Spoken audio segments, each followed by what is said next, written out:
2장 1절 읽어보실까요? 오순절날이 이미 이르매 그들이 다 같이 한 곳에 모였다. 사도행전 2장 1절부터 15절까지 말씀은 약속했던 대로 성령의 권능이 초대교회 하나님의 백성들에게 임했다 하는 사실을 우리에게 가르쳐 줍니다.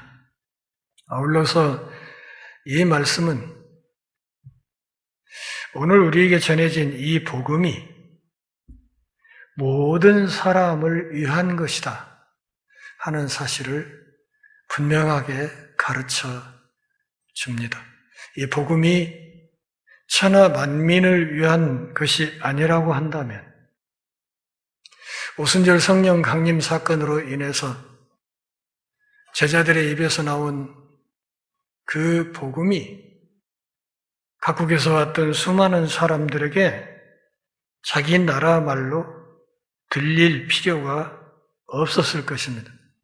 그러므로 복음이 만민을 위한 것이다 하는 이것은 이 오순절 사건으로 인해서 출범한 교회가 예수님이 오시는 그날까지 해야 될 일이 바로 전도라 하는 것을 우리에게 분명히 가르쳐 줍니다.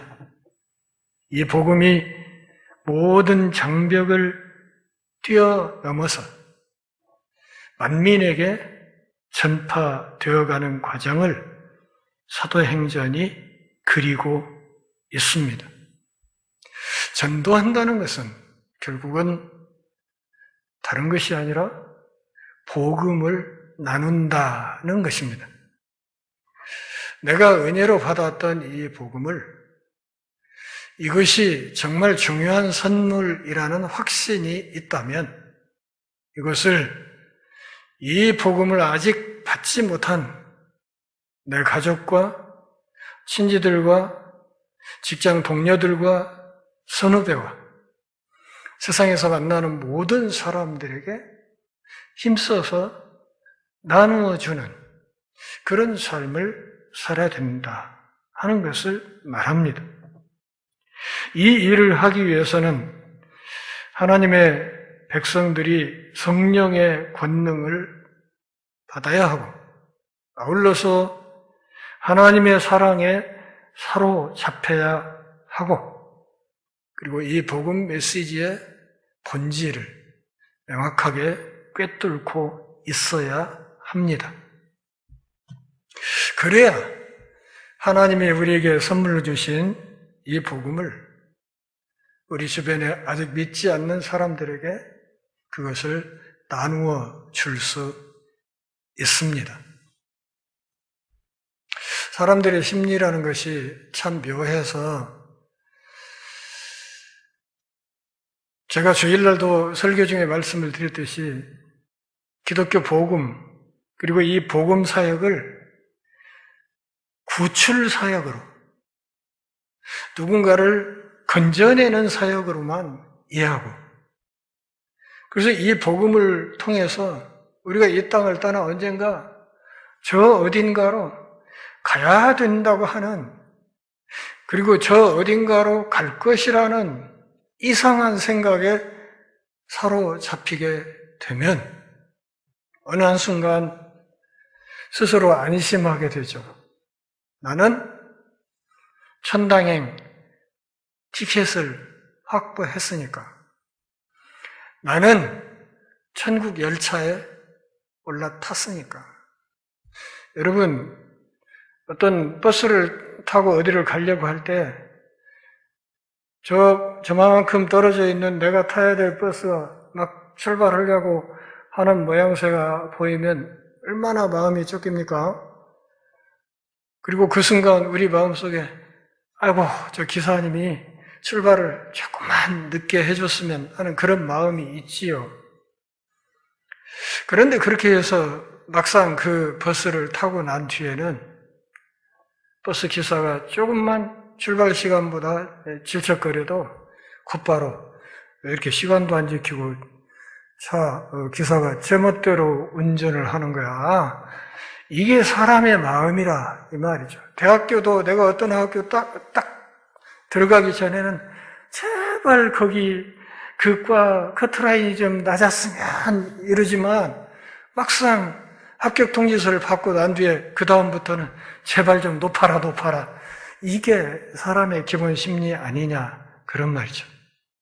우리가 가지고 있는 복음, 그리고 이 복음이 우리에게 주는 은혜와 복이 단지 내가 멸망길에서 건짐을 받았고, 그리고 그렇게 구원을 받았기 때문에 언젠가는 내가 천당으로 갈 것이다 하는 이런 인식을 갖고 안심하는 자세로 앉아 있는 것이 사실 오늘날 많은 기독교인들의 보편적인 흐름이 아닌가, 저는 그렇게 생각을 합니다.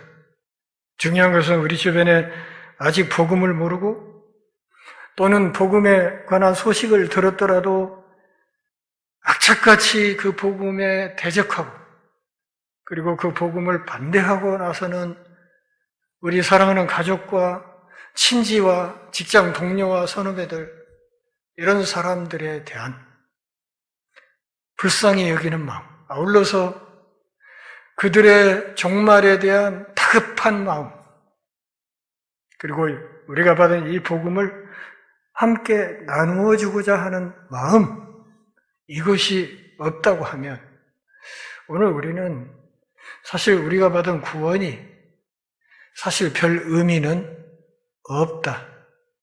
그렇게 안심하고 앉아 있으라고 하나님이 우리를 먼저 부르신 것이 아니라 하는 사실을 알아야 합니다. 누가는 1장에 이어서 2장 1절을 시작하면서 오순절 날이 이미 이르렀다, 이렇게 이야기했습니다. 우리는 이 오순절 날이 이미 이르렀다 하는 이 말을 그냥 좀 편하게 생각해서 그런가 보네 이렇게 생각을 하죠. 그리고 오순절 하면 우리는 의례건 순복음 중앙교회를 생각하지 않습니까? 왜냐하면 이 교회가 소속된 교단이 오순절 교단이잖아요. 그래서 이 오순절이란 말을 성경에서 따와가지고 쓰기 때문에 이런 낱말을 우리가 성경에서 읽으면 그냥 의례, 순복음 중앙교회, 조용기 뭐 이렇게 생각을 하죠. 제가 참 요한계시록을 쓰면서도 불편했던 것이 무엇인가 하면 신천지라는 말, 새하늘 새 땅이란 말을 쓰는 게 굉장히 불편했어요. 왜냐하면 이 신천지라는 이 중요한 낱말을 신천지 이단이 갖다 쓰고 있기 때문에 그것을 그냥 마냥 책 안에서 그냥 편하게 쓰기가 정말 힘들었어요. 그래서 좀 분량이 늘어나고 불편하고 해도 그걸 풀어가지고 그냥 새하늘 새 땅 이렇게 쓸 수밖에 없었던 것도 바로 그런 이유죠. 오순절 날이 이르렀다 하는 이 말은 사실은 기독교 교회의 역사, 또 신구약을 망라한 하나님의 언약 역사, 언약사 전체를 통틀어서 이 1절에 있는 오순절 날이 이르렀다 하는 이 말은 정말 중요한 말씀입니다. 정말 중요합니다. 여러분 살아오면서 혹시 어떤 날을 간절히 기다려본 적이 있습니까? 어떤 날, 기념일이 됐건 또 뭔가 내 꿈을 이룰 수 있는 어떤 날이 됐건 간에 어떤 날을 기다려본 적이 있으십니까? 다 그런 경험은 한두 개는 다 있을 것입니다.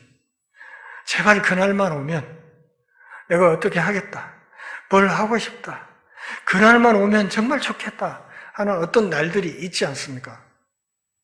그런데 하나님의 언약사 전체를 통틀어서 오순절 날이 이르렀다 하는 이 말은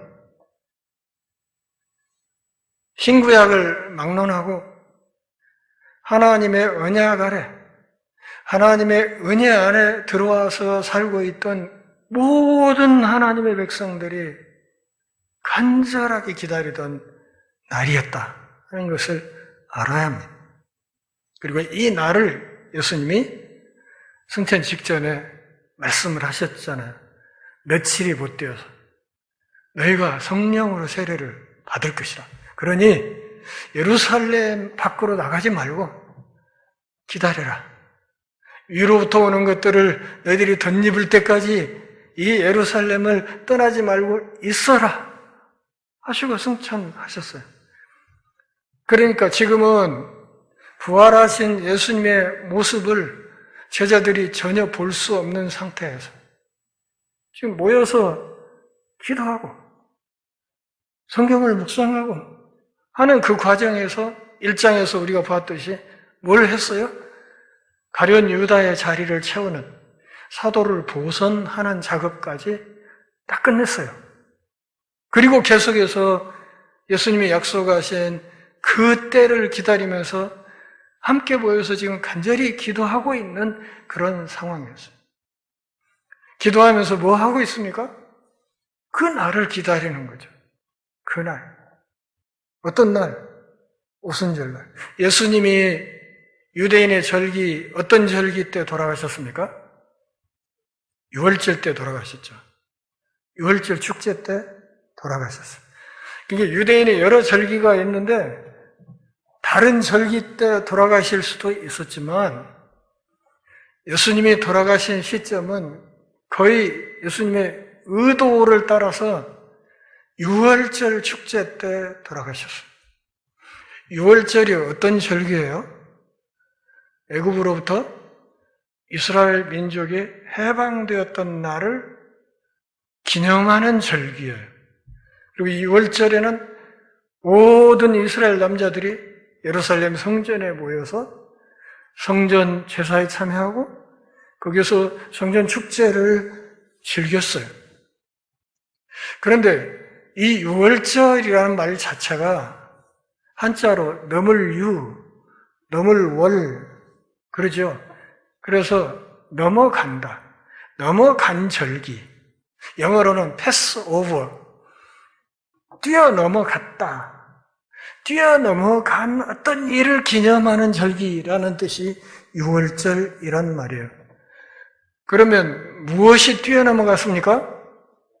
출애굽기에서 우리가 공부해서 잘 알듯이 애굽의 마지막 재앙, 애굽 황실의 애굽 바로의 큰아들부터 시작해가지고 애굽 사람들의 모든 집안의 장자, 심지어는 짐승들의 첫 새끼까지도 모조리 떼죽음을 당하고 그래서 애굽 전역에 초상나지 않은 집이 없었던 그 참혹한 재앙의 날에 하나님께서 이스라엘에게 뭐라고 말했어요?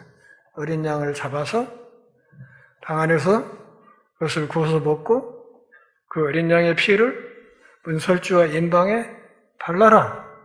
그랬죠. 그리고 이스라엘 백성들은 하나님의 말씀대로 그렇게 했어요.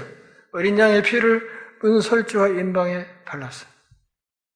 그리고 죽음의 사자가 애굽 온 땅을 휩쓸고 지나갈 때 그 어린 양의 피가 발라진 문설주와 인방에 있는 그 집은 그 죽음의 사자가 들어가지 않고 거기를 패스오버, 뛰어넘어간 거예요. 죽음의 사자가 들어오지 않는 거예요. 그래서 언약 백성인 이스라엘 사람들 집에서는 장자가 죽는 비극을 당한 사람이 하나도 없었어요. 그리고 이 마지막 재앙이 터지면서 애굽의 바로가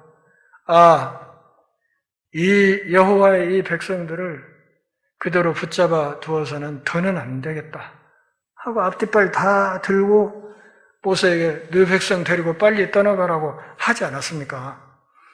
그렇게 해서 애굽의 종살이에서 해방되었던 그것을 기념하는 절기가 바로 유월절이에요. 그러니까 유월절 제사에서 가장 중요한 것이 뭐예요? 어린 양의 희생. 그 어린 양의 희생의 피란 말이에요. 그리고 그런 점에서 예수님은 당신이 그 출애굽때 있었던 그 어린 양이 당신의 예표였다 하는 사실을 분명히 하시면서 제자들과 최후의 만찬을 하시면서 잔을 따라주면서 이게 내 피다 마셔라, 떡을 떼어주면서 너희를 위해 찢기는 내 살이다 이렇게 했지 않습니까? 그렇게 해서 최후의 성만찬, 최초의 성찬식을 하시고 그리고 나서 그 밤에 체포당해서 잡혀가가지고 십자가를 지고 죽으셨다 그 말이죠. 그리고 사흘 만에 부활을 했어요. 당신의 예언대로 부활해서 부활 후 며칠간?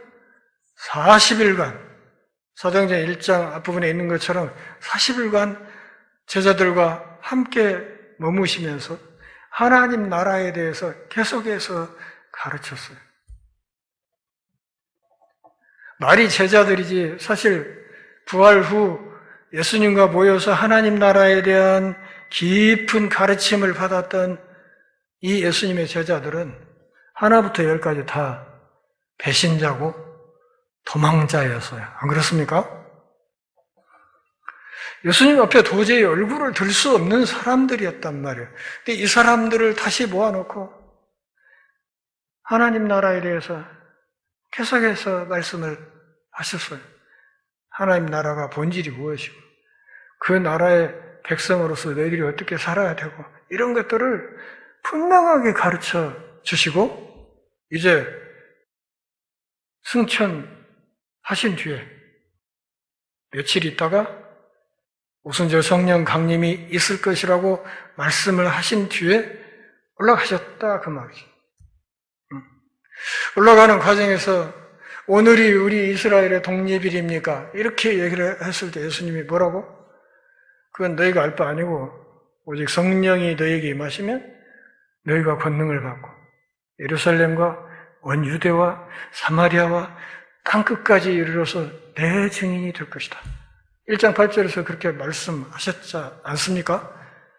그래서 예수님의 이 말씀을 그대로 믿고 함께 모여서 기도하는 중에 가련 유다의 자리를 채우는 사도 보선 작업도 마치고 그러면서도 며칠이 못 되어서 너희가 이 성령 세례를 받을 것이라 했던 주님의 말씀을 그대로 믿고 그리고 지금 뭔가 위로부터 오는 무언가를 기다리면서 계속 기도하고 있었다 그 말이에요. 그러면 오순절 날이 이르렀던 이 시점에 예루살렘의 분위기는 어땠을까요? 예루살렘의 분위기. 불과 40 며칠 전에 나사렛 예수를 십자가에 못 박았고 골고다 언덕에서 죽여버렸던 그 예루살렘에 사는 사람들의 전반적인 분위기는 어땠을까요?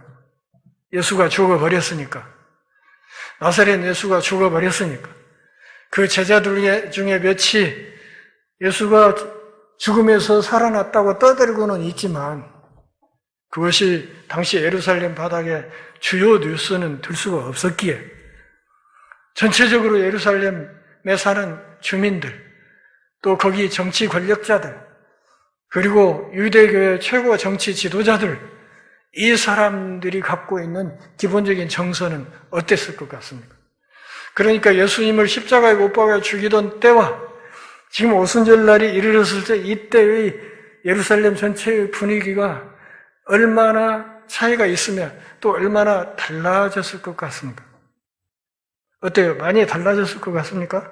시간이 한 40 며칠 지나고 한 달 남짓 시간이 지나갔으니까 그 예수를 십자가에 못 박아 죽였던 그 살벌했던 분위기가 그냥 진정되고 사라지고 그랬을 것이라고 생각하십니까? 아니요. 이제 앞으로 2장 이후에 성령 세례를 받은 사도들이 나가서 베드로가 설교를 시작하고 사람들이 나가서 그리스도의 복음을 증거하는 과정에서 사도들이 잡혀서 순교하고 스데반 집사가 순교당하고, 그리고 당시 종교 지도자들로부터 끊임없이 핍박을 당하면서 너희를 절대 나사렛 예수 이름도 꺼내지 말라고 밀어붙이는 그 전반적인 사도행전의 분위기를 감안해 보면 이 오순절 날이 이르렀던 이 시점에 예루살렘의 전반적인 분위기 역시 우리가 갖고 있는 이 복음에 대한 호의적인 분위기는 전혀 아니었다 하는 것입니다. 여전히 죽음의 그림자가, 여전히 예수님의 제자들을 틈만 나면 예수당으로 몰아서 죽이려고 하는 그런 살벌한 분위기가 여전히 의지되는 그런 상황에서 지금 제자들이 모여서 오직 승천하신 예수님의 마지막 명령 하나를 붙들고 기도하고 있었다. 그런 말이죠. 오직 위로부터 오는 성령의 세례를 기다리면서 그들이 한 마음으로 모여서 기도를 하고 있었습니다. 오순절이라는 것은 조금 전에 말씀드린 것처럼 유대인의 가장 중요한 절기 가운데 하나예요. 6월절 후에 약 7주가 지난 다음 날 그것을 오순절이라고 이야기를 합니다.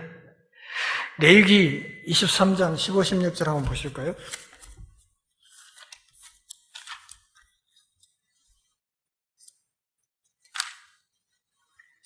23장 15, 16절. 구약 182페이지입니다.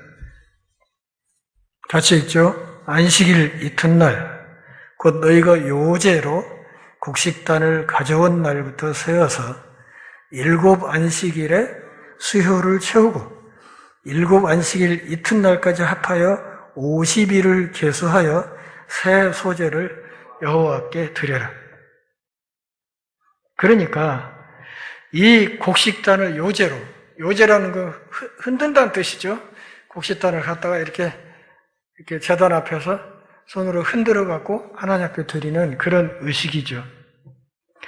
요제로 드린 날부터 7일을 지난 그 다음 날을 말하는. 그래서 77은 49 플러스 1이면 50. 그래서 한자로 오순, 열흘순 그러잖아요.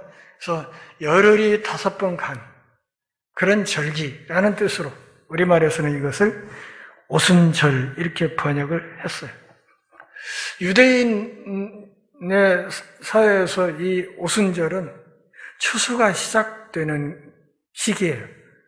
그러니까 어느 민족, 어느 문화권에서나 추수는 그야말로 농경사회에서 그야말로 가장 큰 축제죠.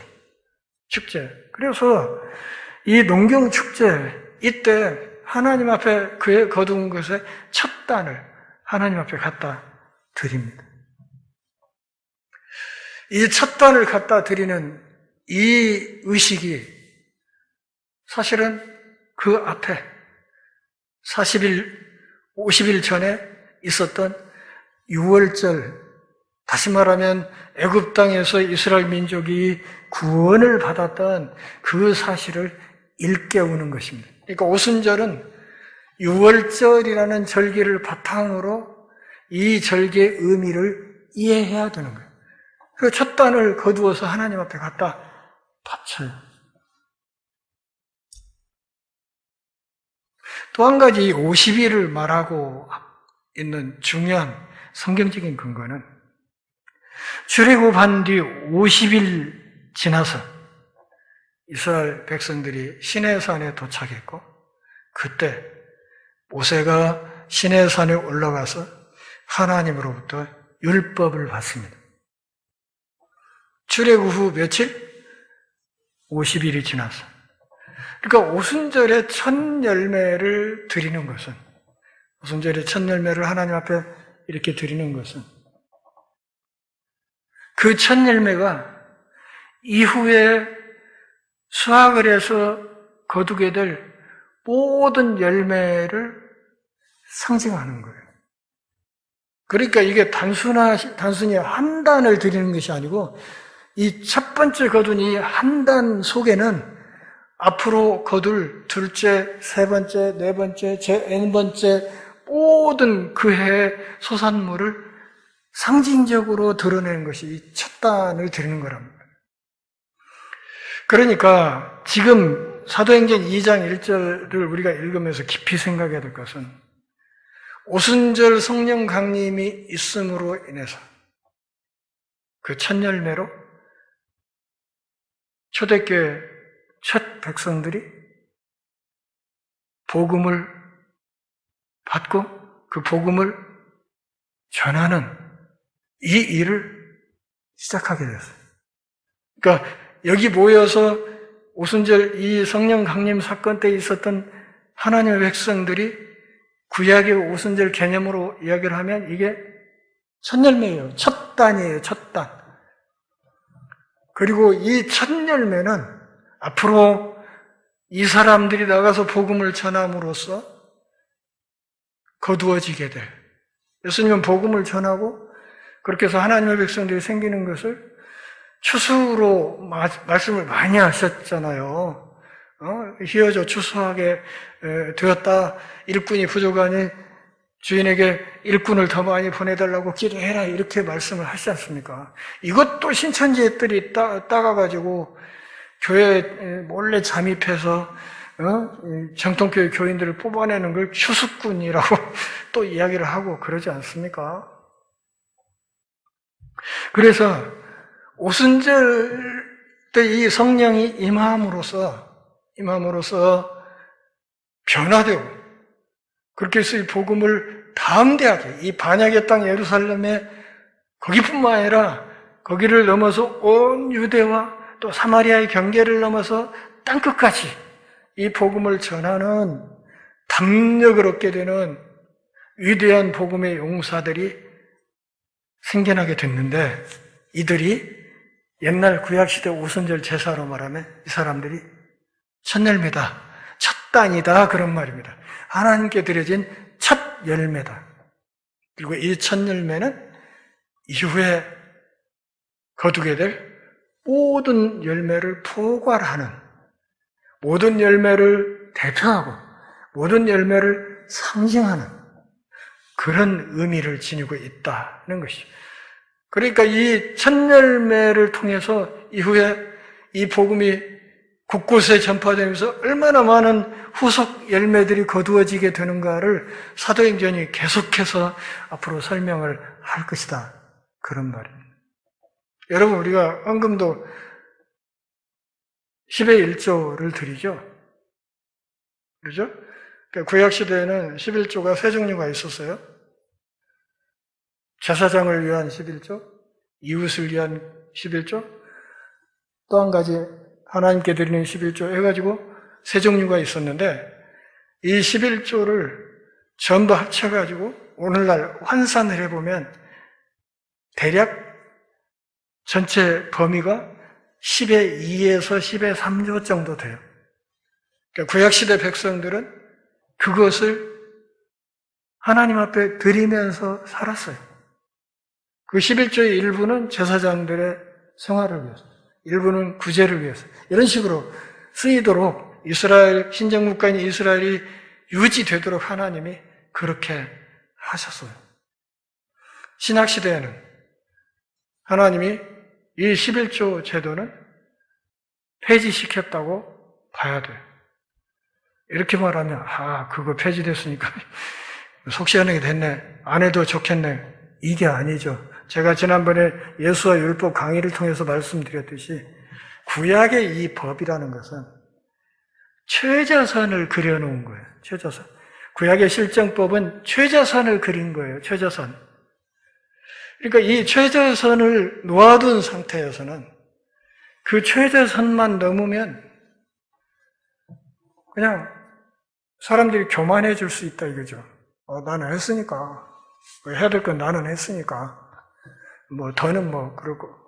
이렇게 되기 때문에 성숙한 하나님의 백성들을 하나님께서 세워가기 위해서는 이 최저 라인을 없애버린 것이죠. 그래서 신약시대 헌금의 원칙은 뭐예요?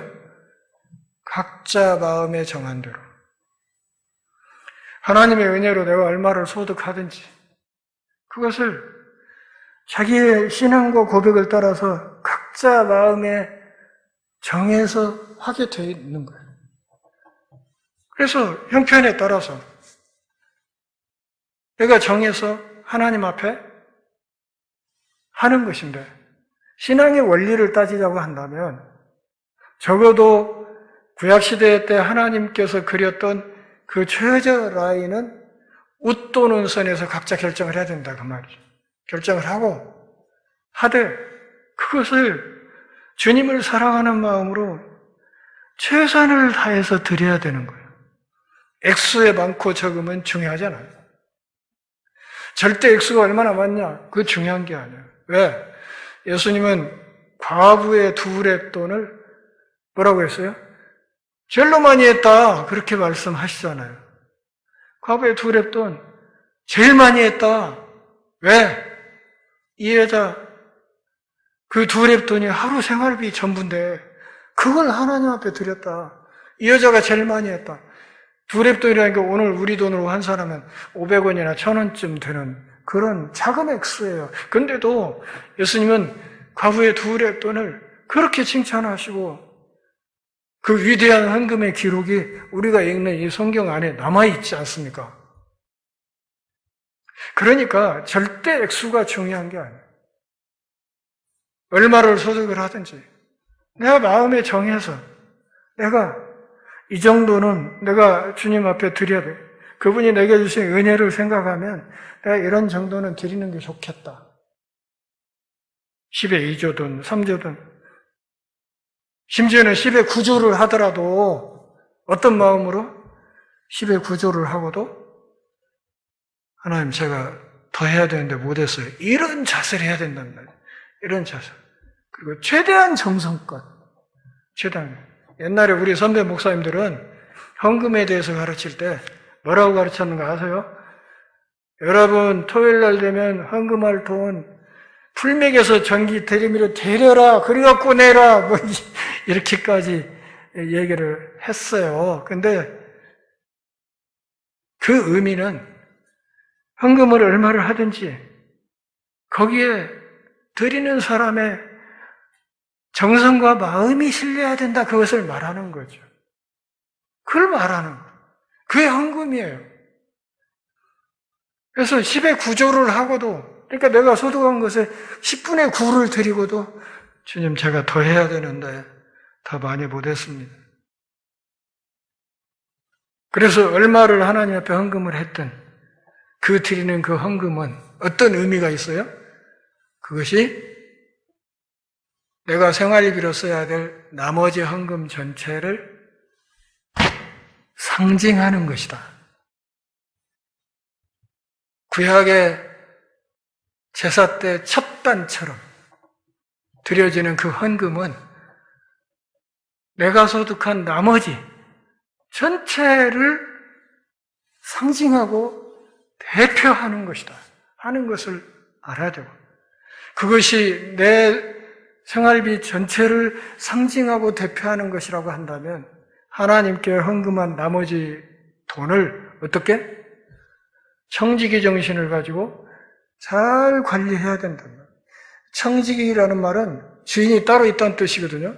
주인. 그게 내 돈이 아니고 주인 되신 분이 나에 맡겨놓은 거니까 그 주인의 뜻에 맞게 청지기로서 그분의 일 기쁘시게 하는 일에 나머지도 쓰겠다 하는 그런 고백을 담아서 헌금을 해야 되는 것이다. 그런 말입니다. 그게 헌금이에요. 그 헌금을 했을 때 주보에 이름을 적어서 발표 안 해준다고 해서 예배 시간에 헌금 봉투를 일일이 불러서 이름 부르고 개인별로 축복해주는 그런 일을 하지 않는다고 해서 헌금을 안 하고 그거 하면 헌금을 하고 이건 헌금이 아니죠. 제가 생각할 때는 그건 헌금이 아니에요. 헌금이 아니고 자기를 홍보하는 홍보비죠. 자기 얼굴을 내는 홍보비.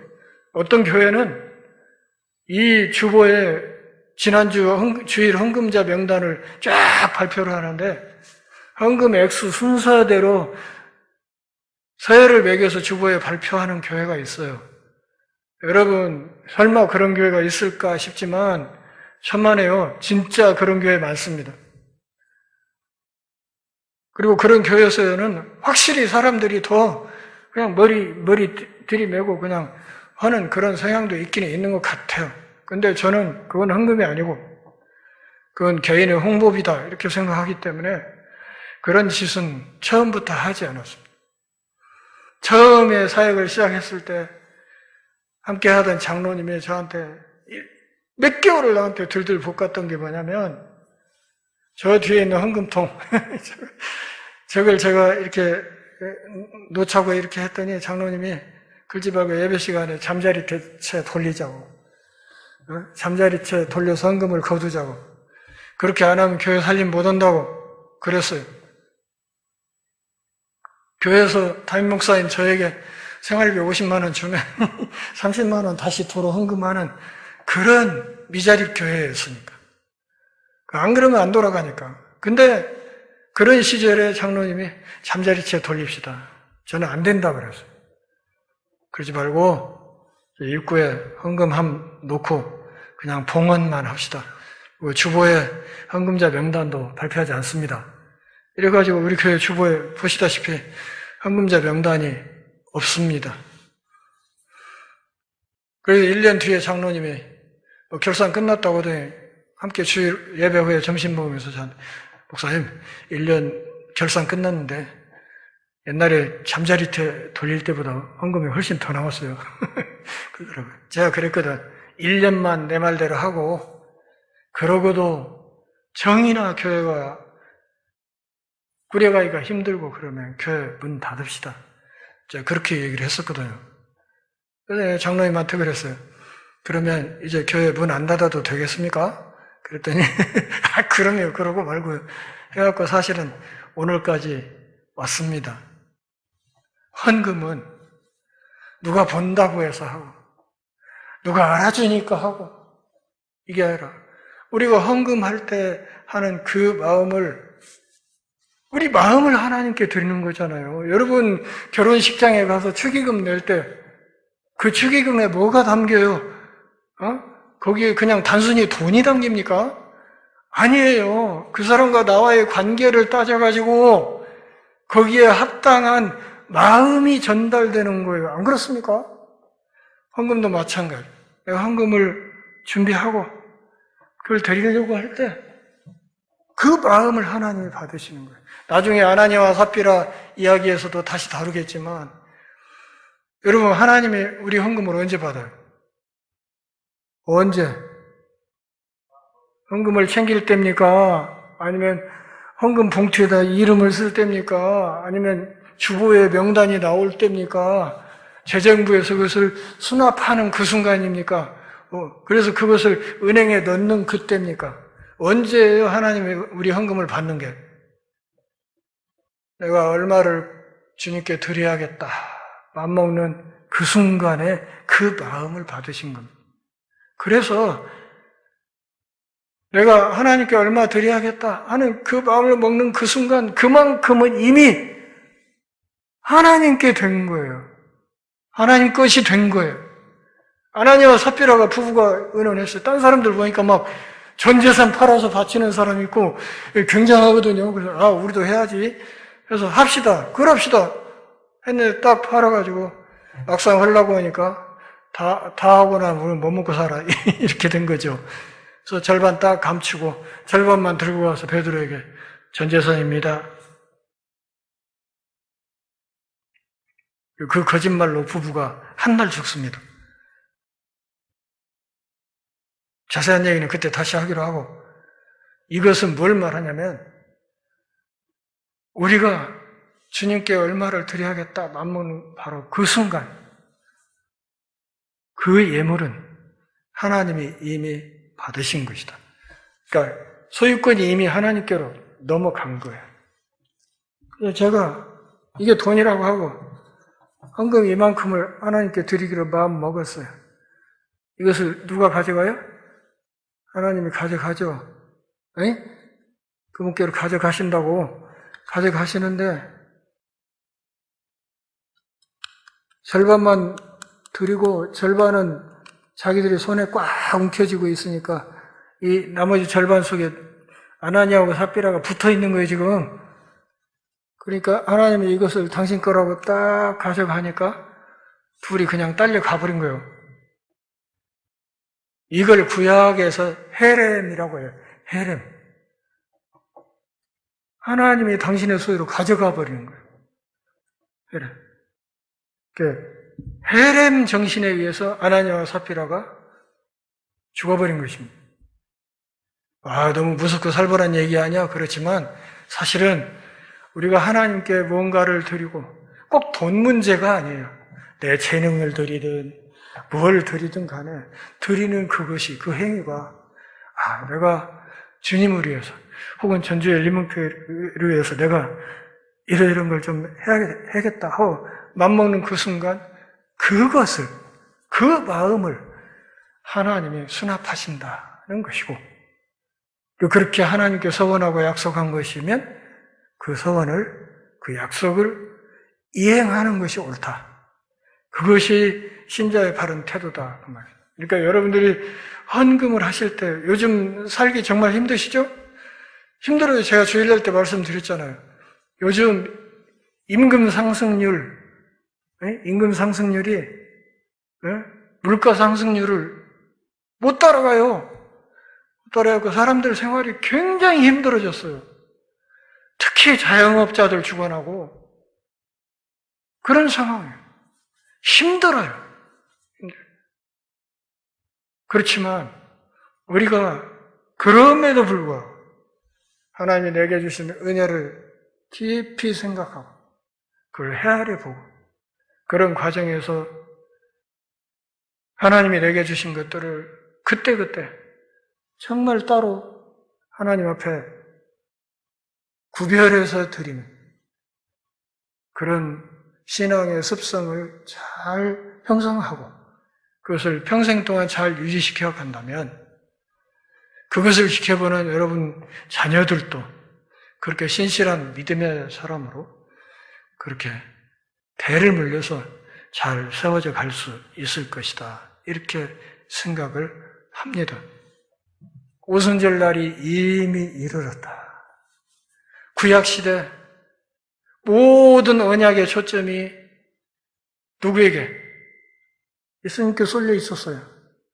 구약의 모든 말, 창세기에서부터 창세기 3장 15절에서부터 시작해서 노아 언약에서부터 아브라함에서부터 다윗을 거쳐서 수많은 선지자들이 한결같이 내다보고 손가락을 가리켜서 이야기했던 그 분이 육신을 입고 이 땅에 오셨어요.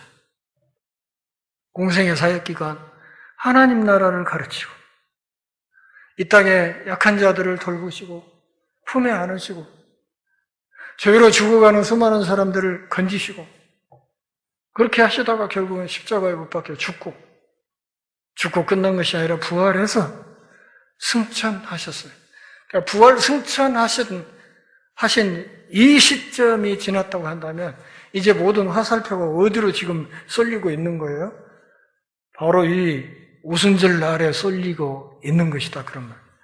그러니까 창세기부터 시작된 모든 말씀의 방향이 지금 이 오순절 사건 17절에서 2장 17절에서 이 사도들은 요엘서를 지목해서 요엘서의 이 예언이 이렇게 성취된 것이다 이렇게 설명을 했지만 비단 요엘서뿐만 아니라 구약 성경 전체가 하나로 내다보고 있는 이 시점이 어디였냐 하면 바로 이 오순절이었다 그 말이죠. 그리고 바로 이 시점을 시작으로 해서 이때부터 비로소 이 땅에 그리스도의 몸인 교회가 체계적으로 세워지기 시작했다. 그렇게 세워진 첫 교회가 첫 열매가 바로 오순절 때 하나님 앞에 드려졌다. 이후에 수확할 모든 곡식단을 상징하는, 포괄하는, 그리고 대표하는 그런 단으로 첫 단을 하나님 앞에 드렸던 것처럼 이때 오순절 성령 강림 사건을 통해서 성령의 권능을 받고 성령의 세례를 받았던 사람들이 기독교 역사의 첫 단, 첫 열매들이 되어서 이후에 두 번째, 세 번째, 네 번째 수많은 열매들이 땅끝까지 이 복음이 전해지면서 거두어질 것을 내다보는 이 위대한 시점이, 기독교 역사의 정말 위대한 시점이 바로 2장 1절에 있는 오순절 날이 이미 이름에 라는 이 말이라 하는 사실을 알아야 됩니다. 그 몇 번째, 제 N번째 열매로서 오늘 우리가 이 자리에 앉아 있는 거예요. 여기 앉아서 우주적인 그리스도의 몸의 일부가 되어서 하나님의 자녀가 되어서 하나님 나라의 거룩한 백성이 되어서 하나님을 찬양하는 이 자리에 머물러 있는 것이고, 그리고 우리가 여기 앉아 있는 것으로 우리의 소임이, 예배 딴 데 안 가고 예배 시간에 와서 앉아 있는 것으로 우리의 소임과 의무가 끝난 것이 아니라 어쩌다고? 이 복음을 나눠줘야 된다. 나가서 이 복음을 나눠줘야 된다. 그래서 우리 이후에 또 다른 열매가 하나님 앞에 드려질 수 있도록. 왜냐하면 14만 4천이라는 하나님이 의도하셨던 하나님 나라의 충만한 백성이 다 차기까지는 예수님이 다시 오시는 일은 없을 테니까 그 양반 다시 와야 되지 않겠어요? 저는 진짜로 오늘 저녁이라도 오셨으면 좋겠어요. 정말이에요. 이 세상이 왜 이렇게 못되게 돌아가는지 정말 답답하고 가슴 아파요. 이런 세상에서 우리야 저야 거의 다 살았지만 이렇게 험하고 거친 세상에서 내 자식들이 살아야 된다고 생각하면 이게 보통 가슴 아픈 게 아니란 말이죠. 그분이 다시 오시면 좋겠다. 그 소망밖에 없어요. 그리고 그런 소망으로 요한계시록 책을 쓴 것이고, 아시겠습니까? 그러니까 이 복음은 오순절 날이 옴으로써 첫 열매가 거두어진 이것은 이후에 기독교 역사를 통해서 수천 년, 수만 년에 거쳐서 퍼져나갈, 그리고 거두어질 수많은 하늘나라의 새로운 열매들을 위하는 참으로 귀한 역사가 일어난 시점이었다 하는 사실을 우리가 기억하면 좋겠습니다. 이제 며칠 있으면 우리가 송구영신 예배를 하고 또 2024년 새해를 맞을 텐데 바로 그 시점이 우리에게 또 새로운 오순절이 되었으면 하는 바람이 있습니다. 기도하겠습니다. 하나님 아버지, 주의 은혜로 오늘 또 우리가 모여 주의 말씀 들으며 신앙의 옷깃을 내미는 복 주셔서 고맙습니다.